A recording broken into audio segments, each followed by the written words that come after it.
For over 60 years, the world regarded the Alcatraz escape as an unsolvable mystery. But in 2025, a groundbreaking discovery beneath the San Francisco Bay changed everything. No more theories.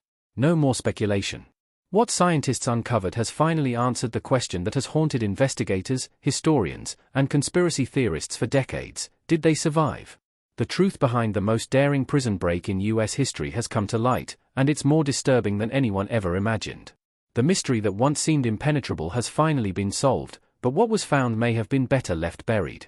Alcatraz wasn't just a prison, it was a statement, a warning. Perched on a desolate island in the heart of the San Francisco Bay, it loomed like a fortress, surrounded by icy, unforgiving waters and deadly currents.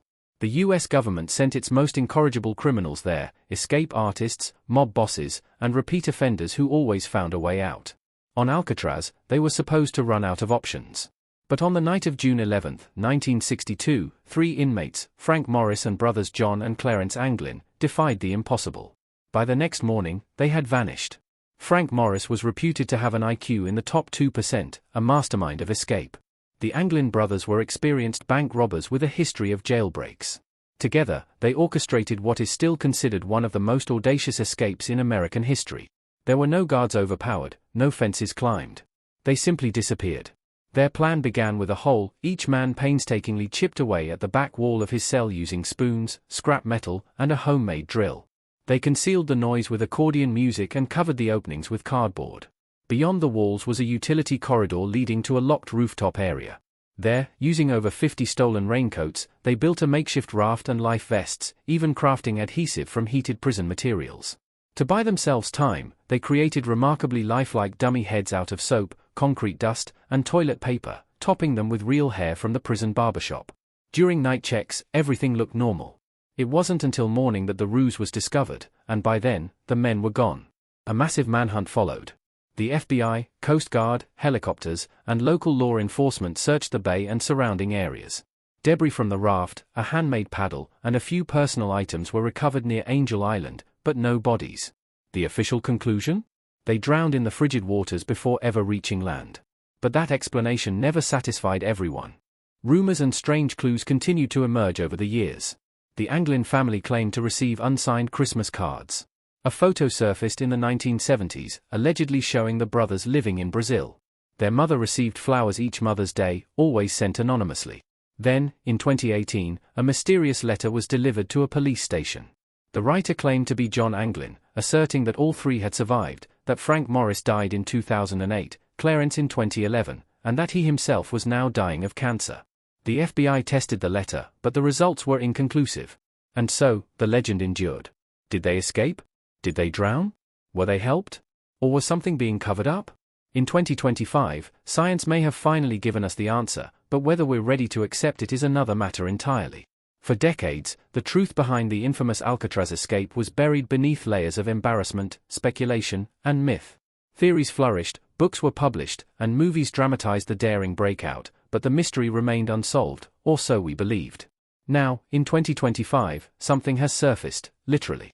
This time, it's not another rumor or blurry photograph, but something real, tangible, and impossible for authorities to ignore. It began with a routine survey scan that detected a strange reading beneath the bay. What followed was a recovery effort, and the details are still emerging. But according to scientists and investigators, what was found might finally provide the answer to a question that has haunted Alcatraz for over 60 years: did they survive? The truth is finally coming to light, and it may be more shocking than anyone imagined. The legend of Alcatraz wasn't buried forever, it was simply waiting to be uncovered. In the years following the escape, Alcatraz transformed from a federal prison into a symbol of mystery and folklore. Tour guides recounted the escape like a myth, and tourists gazed across the cold waters wondering if three men had truly outsmarted the system. The official version claimed they drowned, printed in newspapers, repeated by the FBI, and accepted by those who needed closure. But beneath the surface, just like the waters surrounding the island, the truth was murkier. Doubts emerged almost immediately. The raft the escapees used was never fully recovered. A homemade paddle washed ashore nearby, as did a wallet wrapped in plastic containing family photos and contact information, belonging to the Anglin brothers. Strangely, the photos were perfectly dry, leading some to believe the men had gone to great lengths to keep them safe, perhaps because they had made it to land. Over time, scattered reports surfaced, some credible, others fantastical. A Norwegian cargo ship allegedly spotted a body in the bay, but no recovery was made. In 1965, an anonymous tip claimed the escapees were living on a farm in Mexico. Later, a vacationer claimed to have met the Anglins in South America and took a 1975 photo in Brazil showing two men resembling the brothers, a photo that continues to spark debate online. The Anglin family never gave up hope. They noticed subtle signs others ignored. Every Mother's Day, their mother received anonymous flowers with no card. She believed they were from her sons. At her funeral, two heavily made-up women were seen in the crowd, rumored to be the brothers in disguise, saying a final goodbye. Then came the 2018 letter, sent to a San Francisco police station. Written in shaky handwriting and signed by John Anglin, it claimed he had lived under various aliases since the escape. It stated that Frank Morris died in 2008, Clarence in 2011, and that John himself was ill and ready to surrender, on one condition: medical treatment. The FBI tested the letter for fingerprints and DNA. The results were inconclusive, not a match, but also not a denial. For every chilling clue, there were also hoaxes. Some claimed to be the escapees just for attention. Others tried to sell fake artifacts or wrote books alleging they knew the men's fate. Law enforcement dismissed most of these claims, but the mystery endured. Now, with this new discovery, the final chapter of Alcatraz may finally be within reach. While public interest in the case had long faded, a small task force within the U.S. Marshals Service quietly continued to monitor incoming tips, just in case. The challenge wasn't the absence of evidence, but rather an overwhelming flood of it, countless conflicting stories, vague sightings, and unconfirmed rumors. If the escapees had truly survived, why had no credible witness come forward? Why had they never contacted their families directly, and how had they managed to support themselves for so many years without leaving a definitive trace? Some theorized they had been aided by outside accomplices, sympathetic guards, former inmates, or even relatives. Others believed they had undergone plastic surgery, vanishing into anonymous lives in small towns where no one asked questions. Then there were the darker theories, that they had been captured, silenced, or even used in covert government operations. With each passing year, the legend grew, yet so did the sense that the truth remained just out of reach. Until now. In 2025, decades of speculation have begun to unravel. The rumors, the grainy photographs, the supposed sightings, all pieces of a puzzle that, on their own, amounted to little. But something has changed. A discovery has been made, one that bridges fact and fiction, science and mystery. Theories are on the verge of becoming history, and what investigators have uncovered is stranger and more tragic than anyone could have imagined. It began with a routine underwater scan. A private engineering firm, contracted to assist with an infrastructure project near the Golden Gate Bridge, had been tasked with mapping the seafloor to identify hazards and monitor sediment shifts. It was standard procedure, until a sonar technician spotted something unusual. Initially dismissed as a natural formation, the anomaly appeared as a strange pocket beneath layers of silt and mud. But when the scans were enhanced, a clearer picture emerged. The shape was symmetrical, man-made, and roughly the size of a small cargo container, yet absent from all naval and shipping records. Located just over a mile from Alcatraz and resting nearly 60 feet underwater, the discovery stirred curiosity and concern. Local authorities were alerted, and within days, divers were dispatched to investigate. Though visibility was poor and the current strong, repeated dives confirmed the find, a sealed rectangular structure, encrusted with marine growth and partially buried in sediment. Its corroded metal surface bore riveted seams and a long-decayed locking mechanism, suggesting it had been submerged for decades. No official records matched its size or location, no missing cargo, no wrecked vessel. As speculation mounted, the engineering project was halted, and the site handed over to state authorities. By the time a recovery barge was deployed to lift the object, whispers had already begun circulating among those involved. Some suspected forgotten military hardware, others believed it was linked to old smuggling routes dating back to Prohibition. But no one was prepared for what they were about to uncover. The moment the container broke the surface, something felt unmistakably wrong. Contrary to expectations, the container wasn't waterlogged. It had been sealed so tightly that even after more than 60 years submerged beneath the waters of San Francisco Bay, its interior remained completely dry. It took nearly 3 hours to pry it open, and when the recovery team finally succeeded, they weren't met with lost equipment or forgotten weaponry, but something far more chilling: 3 human bodies, perfectly preserved. Curled on the floor, they wore aged, water-stained garments resembling 1960s prison uniforms. Their facial features, though pale and sunken, remained eerily intact. One body still wore a makeshift raincoat vest, another clutched a homemade lantern, and the third held a torn scrap of paper, the words barely legible, "We made it but we can't leave," written in a frantic, trembling hand. Panic swept through the team. The container was quickly resealed and transported to a secure facility for further examination. DNA testing was expedited, and within days, the results confirmed the impossible. The remains belonged to Frank Morris and brothers John and Clarence Anglin, the three men who had famously escaped from Alcatraz in 1962 and vanished without a trace. Decades of doubt, speculation, and conspiracy had finally given way to a chilling certainty. Yet the confirmation raised deeper, darker questions. How did they end up in an airtight, custom-built chamber at the bottom of the bay? Who built it, and why did they willingly entomb themselves inside? The myth of their survival had been replaced by something far more disturbing. They hadn't drowned. They hadn't fled to freedom in South America. They hadn't disappeared into the night. Instead, they had hidden, deliberately and fatally, beneath the waves. For the first time in over 6 decades, the silence surrounding the Alcatraz escape was shattered, but the story was far from over. The revelation didn't come through a sensational press release or a headline-grabbing podcast.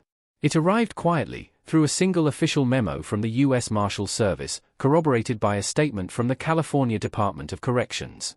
The headline was simple: Alcatraz prisoners found. The forensic evidence left no room for doubt. DNA from the remains matched samples archived from the Morris and Anglin families, and dental records confirmed the findings. These were the very men the government had long insisted had drowned, the same figures idolized by conspiracy theorists and pop culture as fugitives who beat the system. But they hadn't escaped into the world. They had vanished beneath it. The discovery sent shockwaves through both scientific and law enforcement circles. For decades, the Alcatraz escape had been the ultimate unsolved mystery, a story romanticized in films and documentaries. But in 2025, the truth finally surfaced. And what made the revelation unforgettable wasn't just that they survived, it was how they chose to survive, and the tragic end that choice brought. The long-standing mystery surrounding the infamous Alcatraz escape was finally laid to rest in 2025, not through rumors or grainy photographs, but with undeniable, preserved evidence recovered from the bottom of the bay. Contrary to popular belief, the three escapees, Frank Morris and the Anglin brothers, had not blindly launched a raft into the open waters. Instead, they executed a meticulously planned operation far more sophisticated than anyone had imagined. At the heart of their plan was a hidden container, ingeniously constructed into a makeshift survival capsule. Experts believe its development took months, if not years, with the capsule's walls reinforced by scavenged metal, crude ventilation shafts installed, and provisions such as stored food and a sealed water tank carefully secured within. This wasn't a desperate act, it was a calculated move. Marine scientists and structural engineers who examined the container found it to be remarkably airtight, and the frigid underwater environment, combined with the oxygen-poor sediment of the bay, had preserved the contents in a state akin to cryonic storage. The escapees hadn't vanished into the wild, they had remained hidden, preserved, and waiting to be discovered. The most haunting revelations didn't come from the condition of their remains, but from the personal items recovered inside a rusted steel box found within the capsule. Among them was a faded childhood photo of the Anglin brothers, a carved bar of soap, perhaps intended as a fourth dummy head that was never used, and a water-damaged notebook, partially legible and believed to have been written by Frank Morris. One chilling entry read, "We got out. We beat them. But we can't risk the surface." Another simply stated, "This was never the plan." Investigators theorized that something went fatally wrong after the escapees reached the capsule, perhaps a mechanical malfunction, a delayed extraction, changing tides, or a miscalculated air supply. Whatever the cause, the result was tragically clear: they were trapped inside the very invention that had enabled them to flee. These men had outwitted Alcatraz, only to be defeated by time itself. What stunned the world was not just that the men had been found, but how incredibly close they came to succeeding. For more than 60 years, the prevailing belief was that they had either drowned or vanished with outside help. But the discovery of the submerged airtight chamber rewrote that narrative. This was no reckless dash into open water, it was a layered, methodical escape plan executed with an ingenuity that no one had previously suspected. The capsule itself bore signs of gradual assembly, likely built piece by piece using salvaged materials long before the night of the escape. Every detail, from reinforced panels and manually constructed oxygen regulators to insulated inner walls, revealed intense forethought. They escaped their prison cells, and in many ways, they escaped the system. But they never escaped alive. What we are left with now is not the thrill of unsolved mystery, but the sobering weight of tragic closure. They made it, but only just. The capsule wasn't merely a hiding spot, it was a calculated fallback, a hidden bunker designed to keep the escapees out of sight until the search effort lost momentum. And perhaps, that was the plan all along. A new theory has begun to take shape: the men never intended to flee to the mainland on their raft. It was a decoy, a clever distraction meant to confuse authorities. After launching the raft, they reportedly circled back using concealed flotation devices and submerged themselves into a hidden capsule anchored in the bay. From there, they could wait, days, maybe even weeks, until the manhunt cooled off.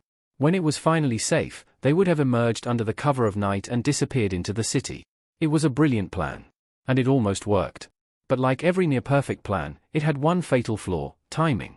Experts believe the capsule's oxygen system failed first. It wasn't built for long-term survival, it lacked a renewable air supply and had no failsafe for emergencies. Once they sealed themselves inside, they were gambling on a swift extraction or favorable conditions. But the San Francisco Bay is notoriously unpredictable. Strong currents could have shifted the capsule or dragged it deeper. Murky waters may have rendered any visual rescue impossible. And if they had a backup plan, it never materialized. Maybe they waited too long. Maybe help never came. Maybe they realized, too late, that their escape route had vanished. Personal items found inside the capsule offer haunting clues.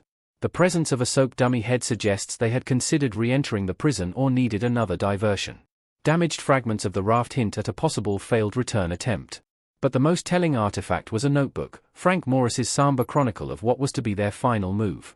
His last entry simply read, "Not how we planned it." Authorities revealed that the capsule had been hidden in a narrow corridor of sediment, shielding it from previous sonar scans. It was only discovered due to the 2025 infrastructure project, otherwise, it may have remained buried forever.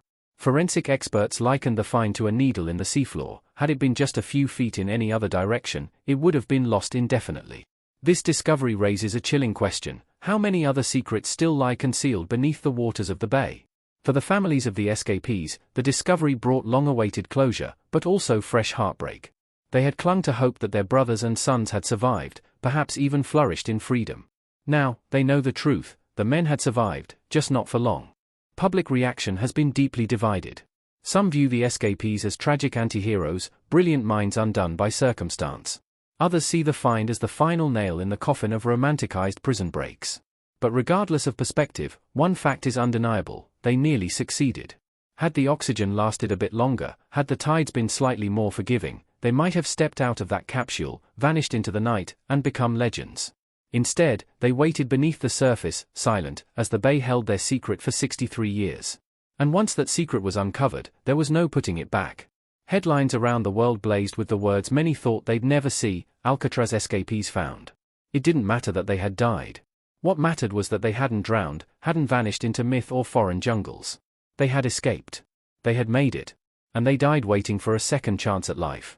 The world responded, instantly, emotionally, and divided. Reactions to the discovery were mixed. Some mourned the escapees as tragic figures, symbols of defiance who had outwitted a formidable institution, only to be ultimately defeated by the constraints of their era. Others responded with resentment, reminding the public that these were, after all, criminals, men who had robbed banks, broken laws, and exploited the system. To them, escape should not have been a triumph. Yet, even among skeptics, there was a reluctant admiration for the sheer ingenuity of their plan. In San Francisco, Alcatraz once again drew crowds, not for the standard guided tours, but for a deeper reason. Visitors came to see the cells left behind, to trace the path of disappearance, to stand in the shadows where history quietly defied probability. The museum added a new section featuring photos of the underwater capsule, preserved belongings, and forensic scans that confirmed their identities. A timeline of the 2025 discovery now hangs beside the infamous escape map. Quietly, the U.S. Marshals Service, who had kept the case open for decades, officially closed it. There was no press conference, no speculation or sentiment, only a simple statement confirming identification and recovery. But for the families, especially those of the Anglin brothers, it was a moment of quiet devastation. For years, they had clung to hope that their sons or brothers had escaped, started new lives somewhere warm and free. Now, they knew the truth: the men had not survived past 1962. They had come heartbreakingly close, only to meet their end in the cold, dark waters just miles from home. Frank Morris had no known surviving relatives, but his water-damaged notebook will be preserved in the National Archives. Its final entries have already sparked interest from criminologists, engineers, and psychologists who study high-stakes decision-making. This wasn't merely a prison break, it was a portrait of desperation, determination, and unshakable trust. In the end, the mystery that captivated America for over half a century wasn't unraveled by a confession or chance encounter, but by sonar, sediment, and silence. A forgotten object at the bottom of the bay revealed more than decades of theories ever could. And in that revelation lies an unsettling truth: sometimes, answers don't arrive when we search for them, they surface later, unexpectedly, quiet and grim, from places long overlooked. The story of the Alcatraz escape didn't end with gunfire or some exotic hideout. It ended 60 feet underwater, in a container crafted by men who refused to be forgotten. And now, for the first time, they no longer are.